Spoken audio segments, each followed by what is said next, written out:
안녕하세요. 그리스도인 교양의 사회를 맡은 이승현 안나입니다.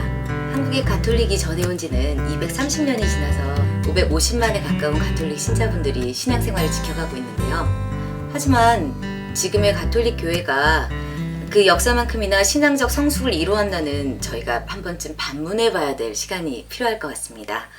이런 시점에서 저희 그리스도인 교양에서는 교회 내에서 배울 수 없는 교회와 교리 상식 그리고 영성이 아닌 순수한 신앙적 성숙을 위한 교양을 알아가고자 합니다.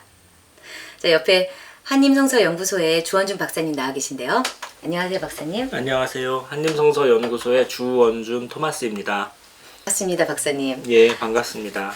그리스도인의 교양, 그 이름부터 참 낯설고 어려운 것 같은데요. 예.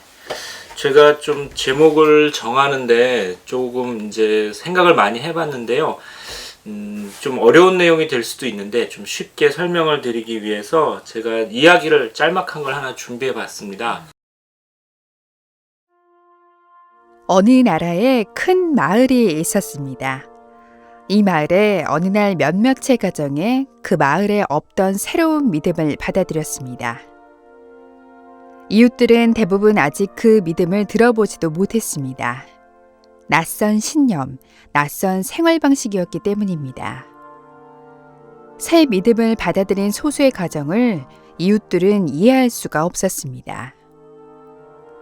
전혀 다른 사람들처럼 보였습니다. 완전히 새로운 인간형이었습니다. 그래서 기존의 가치와 충돌하게 됐습니다. 결국 그들은 큰 박해를 받았습니다.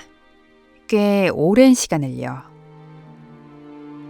그러한 시절이 지나 신앙의 자유를 얻기도 했습니다. 하지만 힘든 삶은 계속되었습니다. 그 사이 마을의 살림살이도 힘들었습니다. 가난했고 마을의 지도자는 무능했고 마을 분위기는 어지러웠습니다. 그리고 마을에도 분란이 일었습니다.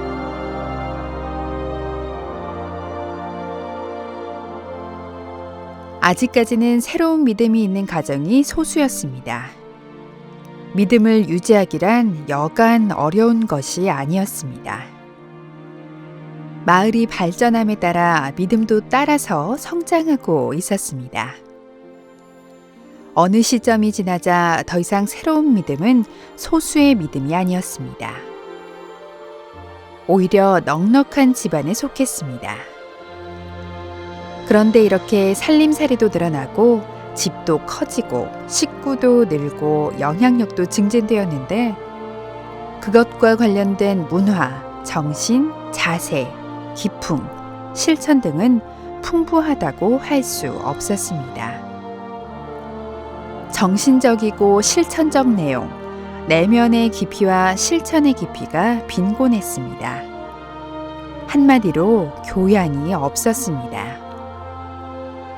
큰 집에 적응을 못하고 있었습니다. 몸은 성장했는데 마음과 정신이 충분히 자라지 않은 청소년기와 흡사 같았습니다. 그래서 이 마을에 맞는 우리나라에 맞는 교양이 필요한 시점이 아닐까 생각하고 있습니다. 구전으로 전해졌던 믿음의 전파와 확실하지 않았던 많은 지식들, 갖추어야 할 믿음을 지키고 있던 사람들의 마음가짐까지도 이제 고취되어야 하고 교육되어야 한다고 생각합니다. 그런 의미에서 이 마을에 꼭 맞는 교양이 필요한 이유입니다.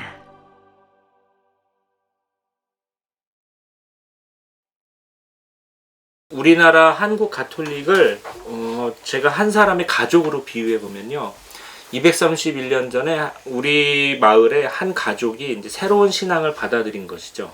네. 전혀 새로운 서학이라는. 그래서 그런 신앙을 받아들였는데 이 가족이 이 신앙을 받아들인 게 이웃들한테서 이해를 잘 받지를 못했어요. 이웃들이 네. 도대체 이게 무엇이냐. 그래서 이들은 어쩌면 이 가족은 이 마을에서 좀 외톨이가 되었습니다. 그래서 오해도 많이 받았고 전혀 다른 사람들이었고 전혀 다른 믿음을 가지고 있었어요. 그래서 기존의 가치와도 충돌했고 어떤 사람은 너무 진보적이다, 어떤 사람은 너무 낯설다, 어떤 사람은 너무 새롭다, 하지만 좀 참신하기도 하다, 이런 인상을 많이 주었습니다. 그리고 한 100년 동안 박해를 엄청나게 받다가 네.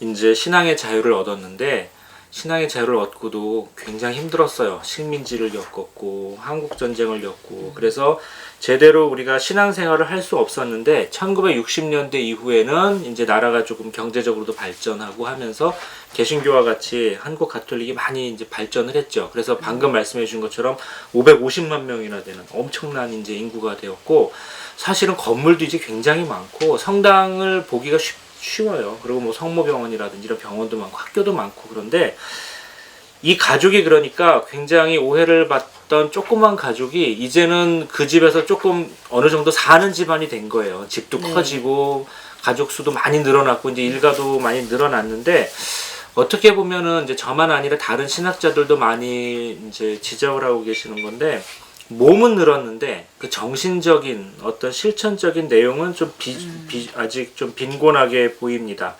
그래서 한국의 그리스도교 신앙인, 즉 예수님을 믿는 사람들은 많은데, 예수님을 믿는 사람들이 그렇게 많은 것만큼 우리가 나누는 문화가 많아졌는가, 아니면 뭐 내면의 깊이가 높아졌는가, 아니면 그런 실천이 늘어났는가, 우리의 정신이나 자세가 정말 그 몸의 큰 만큼 발전을 했는가 생각을 해보면 네.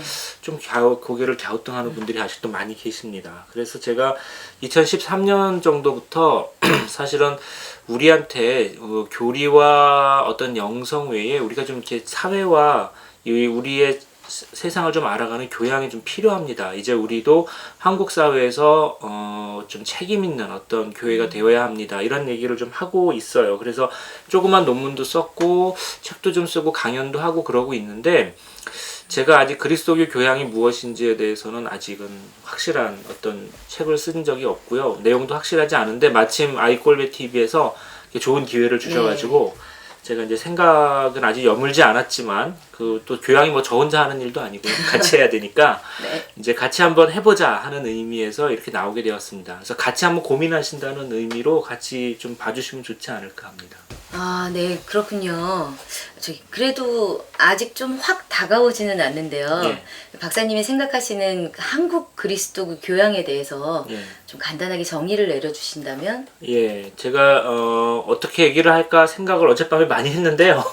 쉽게 생각하기 위해서 일단 네 가지가 아니다. 그러니까 무엇이다라고 얘기할 수도 있지만 이해를 좀 돕기 위해서 네 가지가 아니다. 이렇게 한번 정리를 해봤습니다. 그래서 이제 첫째로 말씀드릴 건 교리가 아니다입니다. 일단 우리는 교양은 제가 보기에 교리를 대체할 수가 없습니다. 그 교리는 성경과 전승을 통해서 우리한테 전해진 이제 하느님의 진리 아닙니까?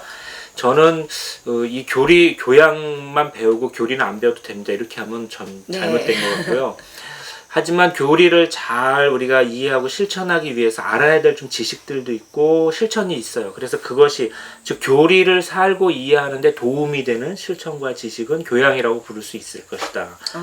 그래서 비유를 들자면 이런 거죠. 교리는 필수 과목이면 교양은 선택 과목이라고 할 수 있고요. 교리가 이제 중심이면 교양은 좀 보조적 역할을, 즉 교리를 위해서 좀 보조적인 역할을 하는 비교리적 실천과 지식을 교양이라고 부를 수 있을 것 같습니다. 그래서 제가 생각하기에 보조적인 것이지만 또 보조적인 거라고 해서 덜 중요하다는 것은 아니죠. 보조적인 것이 잘 되면 또 중심을 잘 받쳐줄 수가 있으니까 전체 교회적으로 보면 이제 도움이 될 것 같고요. 그런 의미에서 제가 구상하는 지금 한국 그리스도교 교양은 사회교리와도 조금 다릅니다. 사회교리는 엄연히 교리의 일부라서 우리가 꼭 알아야 되는 것이고, 이렇게 비유할 수 있을 것 같아요. 지금 사회교리를 우리가 다 교리 시간에 이제 배운단 말이에요. 그러면은 가난한 사람을 도와야 하고, 우리가 우리보다 없는 사람을 도와야 하고, 이런 얘기를 하는 거는 교리의 일부분이 되겠고, 교양 지식이라면 이런 게 있을 수 있어요. 지금 우리 프란치스코 교황님이 사회교리를 매우 강조하고 계시니까 네.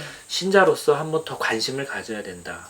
이건 아마 교양이 될 수 있을 것 같아요. 그래서 이런 교양을 가진 분들은 내가 옛날에 사회교리를 한번 배웠지만 그래도 교황님이 이렇게 강조하시니까 한번 사회교리적인 면을 한번 더 들춰보고 그 사회적인 실천을 한번 더 해보자. 아마 이렇게 하면 좋지 않을까. 그럼 그 교리에 대한 실천이 전문적인 분야가 교양이라고 할 수 그렇게 있는. 볼 수도 있죠. 예, 교리는 아무래도 공부하고 배우고 네. 이런 거에 많고, 만약에 우리 사회교리에서 하느님은 가난한 사람을 사랑하신다, 우리가 가난한 사람을 도와야 한다, 이렇게 이제 배웠다면, 그럼 우리나라에서 가난한 사람은 누구고 그런 걸 어떻게 도울 수가 있을까 하는 거는 교리에서 다룬다기보다는 교리 밖에서 좀 다뤄야 되겠죠. 이제 네. 그런 걸 우리가 전반적으로 그리스도교인들이라면 그런 걸 좀 알아야 되지 않을까. 그래서 그런 걸 네. 교양이라고 부를 수 있겠죠. 그렇다면 저기 두 번째로 얘기해 주실 부분은? 예, 두 번째로 얘기할 거는 제가 교양이라고 하고 다니니까 어떤 분들이 교회 상식처럼 생각하시는 것 같아서, 이건 교회 상식이 아니다. 그러니까 교회 상식이라고 그래서 우리가 이제 평화신문, 가톨릭신문이나 아니면은 주보 같은 데 보면은 짤막하게 실리는 글들이 있어요. 이런 게 많이 실리는데요. 이렇게 미사 전에 우리가 이제 배를 채우고 가면 안 되잖아요. 그래서 네. 공복제가 있는데 공복제는 무엇입니까? 그럼 되게 짤막하게 이게 무엇입니다라고 실리고, 조당이 뭡니까? 묵주기도는 어디서 유래했습니까? 네. 신부님의 옷 색깔은 왜 이렇게 또 절기마다 바뀝니까? 네. 뭐 이런 거에 대해서 이렇게 짤막짤막하게 써주시는데, 네. 이런 이 교회 상식이죠. 지금 가톨릭 뉴스 지금 여기에 예수의 박종희 신부님이 아주 재밌게 잘 써주고 계시고 저도 도움을 많이 받는데요. 제가 구상하는 한국 그리스도교 교양은 교회 상식보다는 더 많은 지식입니다. 그러니까 교회 상식은 좀 단답형이고 간결하고 딱 답이 정해져 있어요. 그런데 교양은 사실은 답이 없는 경우도 많고요. 조금 우리가 비판적으로 사고하거나 토론할 것도 많고, 어떤 의미에서는 우리가 화두를 던져놓고, 예를 들어서 지금 프란치스코 교황님이 한국에 오셔서 작년에 세월호도 많이 언급해 주시고, 네. 우리한테 한국의 가난한 사람들을 많이 생각하세요, 이런 권유도 많이 해주셨는데, 그렇다면 그걸 어떻게 우리가 받아서 신앙생활에 반영할까요? 이런 건 사실 정답이 딱 있는 문제는 아니죠. 네. 우리가 각자 생각해야 되니까. 근데 그런 의미에서는 교회 상식보다는 좀 더 많은, 생각할 거리가 많은 그런 게 교양이 아닐까, 이렇게 생각합니다. 이 박사님 얘기 잘 들었는데 듣다 보니까, 아니 그럼 그 교양이라는 범주는 과연 누가 정할 수 있는 건지. 예. 제가 생각하기에 여기까지는 교양이고 여기까지는 상식이다, 이렇게는 못할 것 같아요. 네. 각자가 이렇게 많이 같이 노력해야 되는 것 같고, 제가 이제 이것이 우리 그리스도교인, 한국 그리스도교인들이 교양이다라고 하는 책을 좀 써보려고는 하는데, 그건 뭐 제가 다 정할 수 있는 건 아니고 각자 같이 해야 되는 것이죠. 그런데 제가 어떤 문제의식을 느끼는 거는 이런 겁니다. 지금 교회 안에 교리 말고 우리가 아는 많은 지식들이 있어요. 네. 그런데 이것이 교리와 우리가 그리스도교인들의 사역이 꼭 필요한 지식일까? 우리가 꼭 알아야 되는 것은 조금 뒤에 있고, 조금 주변부적이고 신변잡기적인 것이고 별 중요하지도 않은 지식들을 많이 알고 있지는 않은가. 그래서 그거를 한번 균형 있게 정리할 필요가 있겠다. 그러면 박사님 외 다른 분들과 함께 그런 교양이란 범주에 대해서 토론도 많이 하시고. 예, 제가 동료 이제 신학자들하고 한두 번 그 발표회 같은 걸 해봤거든요. 네. 근데 아직까지는 이게 좀 낯선 개념이 됐어요. 그러니까 이거를 굳이 정리할 필요가 있느냐 하는 분들도 많이 계시고, 그걸 정리하면 꼭 교양이란 말을 붙여야 되느냐 하는 분도 계시고, 여러 다양한 의견이 있는데, 저는 어쨌든 다 듣고 난 다음에 사람들의 생각은 그걸 한번 정리할 필요는 있겠다예요. 그러니까 네. 지금 신자들이 이를테면 이런 거죠. 우리가 많이 하는 말 중에 교황님을 이미지로만 소비하지 말고 교황님의 메시지를 이해해야 된다. 네. 이렇게 얘기 많이 하는데, 사실은 대부분은 이미지로만 소비하고 있죠. TV에 교황님 나오면 막 좋고 저도 다 좋고 마음이 좋은데, 교황님이 우리나라 사회에 사실은 굉장히 중요한 문제제기, 어떻게 보면 우리한테 조금 뜨거운, 그래서 확 건드리기 어려운 아주 예민한 부분을 네. 우리 교황님 말씀 돌직구잖아요. 네. 딱 던지고 가신 면이 있어요. 그래서 사실은 그걸 우리가 좀 더 얘기를 해야 되는데, 이거에 대해서 사실은 딱 얘기하기 힘드니까 조금 뒤로 물러나 있고 그 주제를 피한단 말이죠, 많이. 네. 하지만 사실은 그거를 잘 정리하는 게 신자로서 갖춰야 될 교양 같아요. 박사님 말씀 들어보니까 예. 그 상식보다도 오히려 요즘 이렇게 예. 종교도 다양해지고 이런 세상에서는 이 우리 가톨릭의 교양이라는 것이 종교인으로서 갖춰야 될 중요한 그렇죠. 덕목인 것 같네요. 네. 또 이런 면도 있어요. 우리가 우리 신앙만 중요한 게 아니라 다른 종교인하고도 잘 지내야 되잖아요. 네. 착한 분들도 많이 있고 또 우리가 배워야 될 것도 굉장히 많이 있는데, 그렇다면 다른 종교인을 만날 때 갖춰야 될 어떤 예의도 있을 것이고, 네. 용어에 주의할 점이라든지, 네. 그리고 과연 또 우리 교회는 어디까지 또 허용을 하고 있는가, 다른 신앙을 어디까지 받아들일 수 있는가, 이런 것들도 좀 교양을 알아두셔야 될 것 같아요. 네. 이제 앞으로 차차 그거에 대해서 천천히 알려주실 거죠? 예, 예. 기대됩니다. 예. 네, 그럼 이제 세 번째 말씀해 주실 건데 아까 처음에 이것은 아니다라는 예, 네 가지 중에 예, 세 예. 번째. 예, 세 번째로 저는 이제 제가 구상하는 한국 그리스도교 교양은 영성이 아닙니다. 지금 이제 영성에 대해서 사실 많은 책이 나와 있고 이제 수녀님들 신부님들이 많이 하세요. 네. 그래서 저는 평신도라서 신학자이긴 합니다만 그릇도 작고 제가 어떤 영성가가 될 수는 없을 것 같아요. 네. 저는 보통의 평신도로 남아 있겠습니다. 그런데 물론 이제 한국적인 영성이 저희가 꼭 필요하고 우리 네. 교회에 더 많은 영성가가 필요하다는 데는 물론 적극적으로 동의합니다.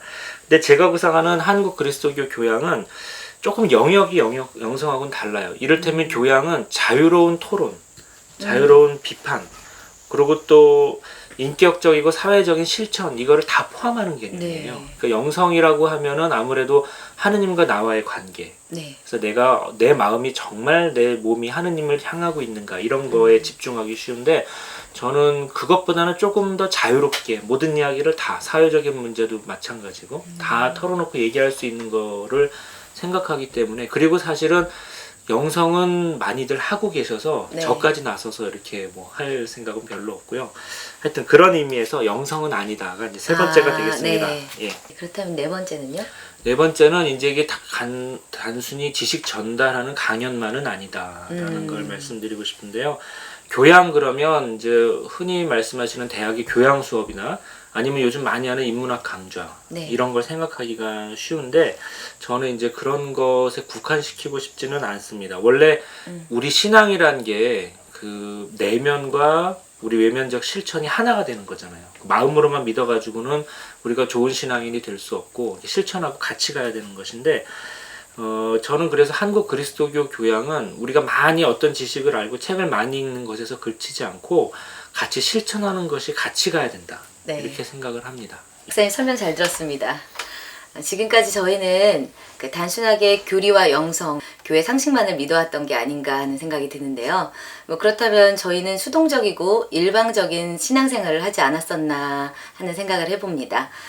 자, 그럼 박사님, 예. 이렇게 교양을 배워야 하는 저희 궁극적인 목표는 어디 있을까요? 예, 제가 생각하기에 우리 이 교양을 배워야 되는 궁극적인 목표는 성숙한 신앙인을 지향하기 위한 거예요. 그러니까 성숙한 신앙인의 반대말이라고 하면은 유아기적인 신앙, 네. 어린애 같은 신앙. 그러니까 누가 이렇게 시키면은 우리가 이제 순명하는 거하고 좀 다른 건데 누가 시키는 것만 졸졸졸 하는 신앙이 있고 네. 순명을 하는 것은 사실은 성인이 하는 것이죠. 네. 자기가 성숙한 어떤 신앙의 위치를 올라서기 위해서 이를테면 삶과 신앙을 조화시킨다든지 교회 일하고 세상 일을 조화시킨다든지 그리고 하느님의 눈으로 세상을 정말 내 나름대로 볼 수 있을 정도로 내 내면을 성숙시킨다든지 그래서 저는 그리스도교 교양, 제가 구상하는 한국 그리스도교 교양을 잘 갖춘 사람이라면 하느님을 닮아 있을 것 같아요.